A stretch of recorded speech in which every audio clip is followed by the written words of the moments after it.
especially when it comes to tires. Here's the thing about like Salem Speedway. The last couple of years racing there, you can put on a new set of burrs and slicks and go out and run. And I'll tell you right now, you're going to be tenths, if not a second faster on the slicks than you will the treads. Right. And the tires last forever. And see, that's the thing too is you get like the SS11s or 22s, or I mean, you can go all the way up to 55s. That's the hardest tire that the I'm good on the makes for 33s. I like the 33s. 33s are good because they're mid-range and stuff. You get a heat cycle into them. They're more consistent. They are. They don't fall off as much as say me personally. I like to have a real fast, grippy.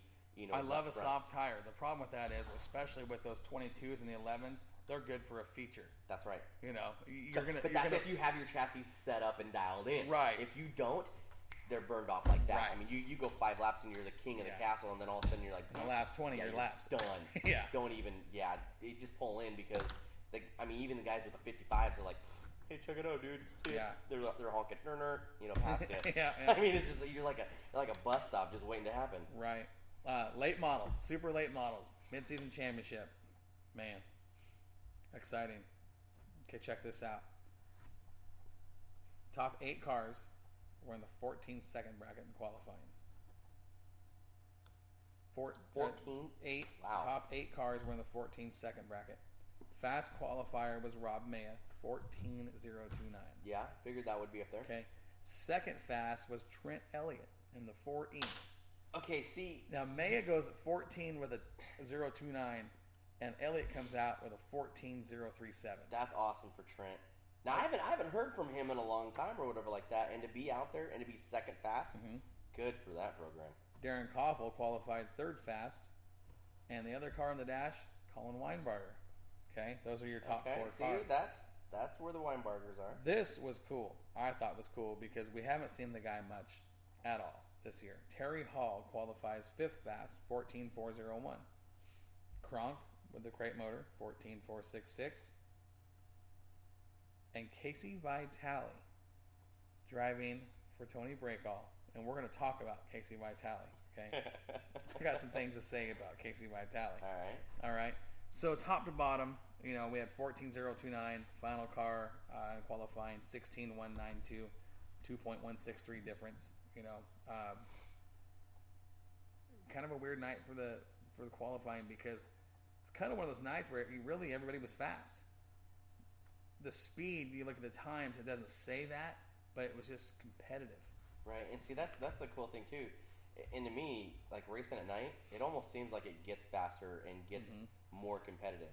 Maybe it's just me, or if anybody else thinks that, but I mean I really think that it does. Now we had the Moxie radar gun out, okay, speed trap set up at the back stretch, and again, this I know that it's not all the way around. The average speed is what matters most, and the time is what matters most. But the fastest car through the speed trap in the late models was Rob Maya, right, at 94 miles per hour. That's flat cooking. That's moving pretty good down the back stretch. That is flat cooking around that track. Maya won the dash, okay, by almost 0.8 of a second over Weinbarger. Trent Elliott was third. Terry Hall pulled off 2 laps ago.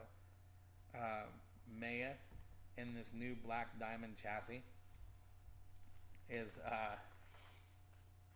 I'm going to say fun to watch. I'll use those words. That car, I don't know if I have ever seen a race car at Willamette Speedway exit the corners the way Maya does in that black diamond. The forward bite in this thing is just, it's crazy. Like incredible, it just turns and goes? It's when the car gets turned and it gets on the gas, the forward bite out and down the straightaways is, I don't think I've ever seen anything like it. And again, not a knock on the rest of the field. It's just this car and him just right away. First time on the track, he gets the win. Second night, different story. Right. Third night on the track, another win. 2 wins and 3 starts, and that's pretty darn good. He likes this car. I bet he does. He Sounds likes like this he car. does. I'll tell you what was really cool, and for me, I thought it was just a really neat deal. In our first late model heat race of the night, this was the lineup. Randy Boyd, Dan Dybel, Joey Tanner, Hunziker, Todd Sieg, Steve Moore, and Rob Campos. Rob Campos, okay, got the win about a month ago down at Cottage Grove. He comes out and wins the first late model heat race by over a full second.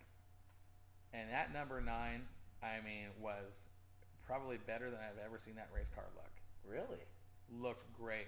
Campos, working with the Dragger Performance guys, the GRT chassis, they may be onto something because he looked. Now in qualifying, and that's why I say this, in qualifying, trust me, with nothing special.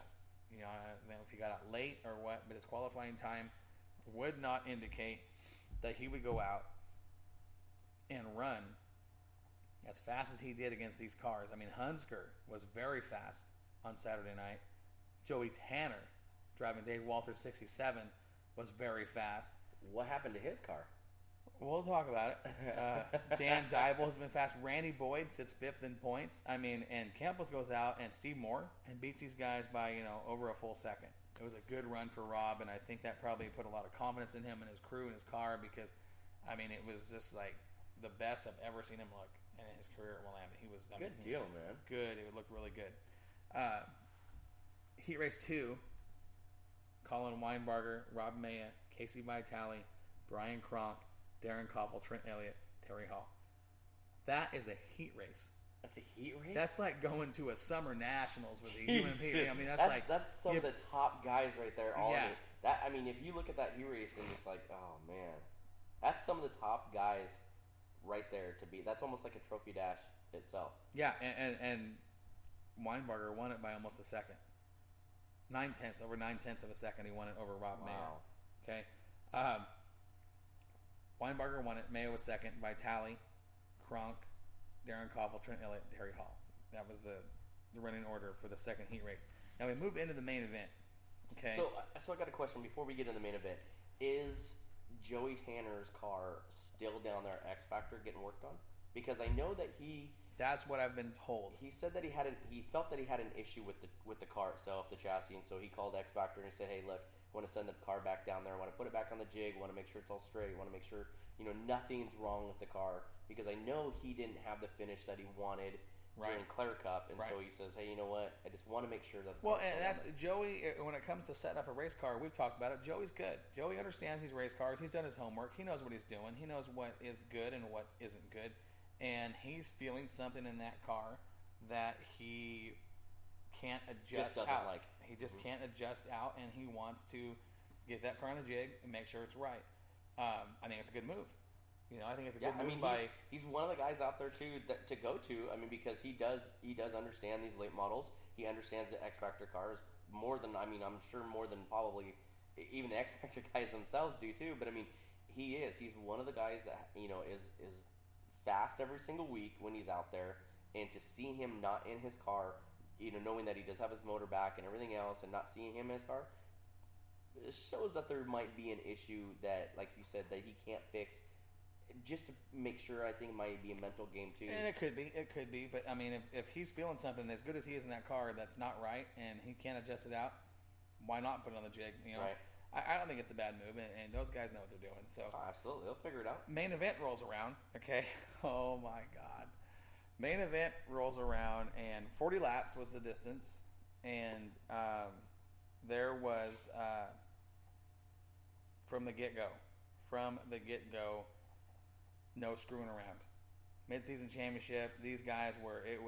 The gloves came off. It was a free for all. Let's go. Let's get it done. Let's find out who's fast and let's find out who's not. This now starts to get interesting for me. Man. So anyway, long story short. Okay, one of the drivers. Before we talk about finishes and anything else, I am going to give out. And didn't win the race. But I'm going to give him what I'm going to call the drive of the night. Unbelievable what this driver did. Okay. Running good, sitting, I'm going to say 5th early in the race, really moving, looking good. Down the backstretch, slows. Just slowed down. What? Looked like the car shut itself off, got an ignition box, something. I don't know what it was. Didn't get a chance to talk to him. Car slows, comes to a stop up at turn 4. Caution comes out, gets the car fired up, rolls it off the track, hot pit, goes to the back of the pack. So you got me confused on who this is now. Green flag comes out. Bang, bang, bang, picking off cars, driving, getting the job done. Back up to 5th, flat tire. Shut up. Flat tire. Pulls the car, brings out the caution. Smart move, brings out the caution. Gets off the track, hot pit, change the tire, back on the track, back to the back of the pack in the late stages, and drives himself to a 5th place finish. So fifth is the number that we're talking about here. Started deep. When I say deep, is his number 5? No. Oh. Number 5 was not there. They headed off Tuesday. They left for the where were they going? Nebraska. I think they were going to Nebraska. Yeah. Heading back there. And we're talking about the duties. Is who I was talking about? Nope, we're not talking about the duties. We're talking about Casey Vitale and Tony Bracall's car. Are you kidding me? From the back of the pack 3 times to finish 5th. How many times has he been in that car? That's his second run in that car in the last 2 years. I'm telling you, and I think, and I can't confirm you this. Think you might be buying a late model? Well, I didn't get a chance to talk with him, but I'm hearing, and again, I'm not trying to spread rumors. I'm not trying to start anything, but I'm hearing through the grapevine that he is going to be in that car the rest of the year. I'm sure Tony will let us know, or Casey will get a hold of us and let us know one way or the other. If that's something true, then we can confirm, and we'll work on that this week. Right. But if that's the case, watch out. Look out. I mean, it looked like he'd been in that car all year. Just comfortable, had the Swartz working. I mean, it just looked really good. Come back through the pack and then, get it back up to 5th and then have issues and then come back and go back up to 5th again? Yeah. That's crazy. Yeah. That's flat. That's flat getting after it. It was cool. It was fun to watch. Now, that being said, what was absolutely awesome in every sense of the word to watch was the race for the lead. Okay? Joey Tanner had the lead in the crate car. Looked like there wasn't anybody that had anything for that 67. That little crate car and Joey Tanner, I think that's probably got to be his best friend at this point. Right. I mean, they're just. I'm telling you right now, those two are made for each other. They mesh together. Absolutely. I mean, they're just one. So he's up front. He's leading. He's checking out. I mean, he is gone. Caution. Bunches of field back up. And who does it put on his bumper? Weinbarger. Rob Maya. Oh, really?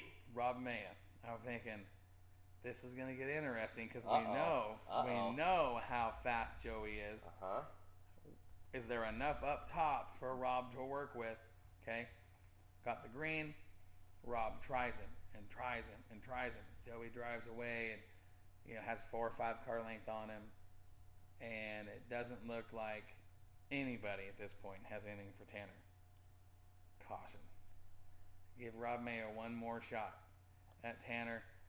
Green flag comes out. They go back to racing. Mayo back at the top side. And Tanner, to his credit, is running this car through the middle groove where there's not a lot.